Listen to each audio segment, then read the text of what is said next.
अंग्रेजों के समय भी होता था लॉकडाउन, महीने भर की सैलरी मिलती थी मुफ्त।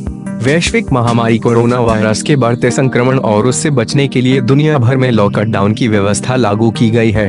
हालांकि इस लॉकडाउन ने समाज के सामने बहुत से सवाल खड़े कर दिए हैं। समाज को हो रही कठिनाइयों की वजह से हर देश की सरकार लॉकडाउन में छूट दे रही है। वैसे हमारे बीच ऐसे कई लोग होंगे जिन्होंने लॉकडाउन शब्द पहली बार सुना होगा, लेकिन भारत में इसका इतिहास बहुत पुराना है। 19वीं और 20वीं सदी के दौरान हैजा और प्लेग जैसी बीमारियों से हमारा देश बहुत प्रभावित था। ब्रिटिश काल के दौरान भी हैजा कई बार फैला। इस घातक बीमारी से घबराई हुई अंग्रेज सरकार ने प्रभावित इलाकों में लॉकडाउन का निर्देश दे दिया। हालांकि उस समय लॉकडाउन की जगह हॉलीडे शब्द प्रयोग किया जाता था।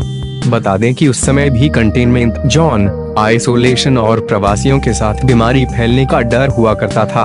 इतने लंबे समय के बाद आज ये सभी बातें कोविड-19 के मामले में दिखती हैं। दस्तावेज भी हैं मौजूद। उस दौरान लॉकडाउन के लिए अपनाए जाने वाले तरीकों के दस्तावेज भी मिलते हैं। अंग्रेजों ने हॉलीडे टर्म को अपनाते हुए लोगों को क्वारंटाइन में रखा था। इस बात का जिक्र ब्रिटिश इंडिया के आधिकारिक record national archives of India (NAI) में मिलता है। इसके साथ ही ब्रिटिश इंडिया मेडिकल हिस्ट्री के आर्काइव में पता चलता है कि किसी खास हिस्से में बीमारी फैलने की खबर मिलते ही उस जगह से दूसरी जगहों का संपर्क लगभग काट दिया जाता था। प्रवासी मजदूरों को मुफ्त तनख्वाह। कोरोना काल में जिस तरह की समस्या प्रवासी मजदूरों के सामने आई थी, ठीक इसी तरह उस समय भी थी।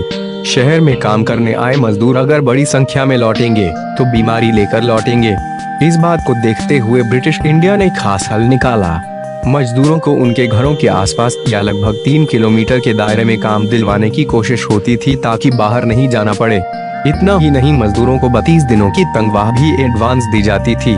तैयार होती थी रणनीति। ब्रिटिश काल के दौरान फैली संक्रामक बीमारियों को रोकने के लिए खास रणनीति तैयार की गई थी। इसके लिए अंग्रेज सरकार मजदूरों को महीने भर घर में रहने के लिए भी तनख्वाह देती थी। मजदूर घर में रहते हुए अपने सेहत का ध्यान रखते थे। साथ ही प्रवासी मजदूरों को छोटे छोटे समूहों में गांव भेजा जाता था।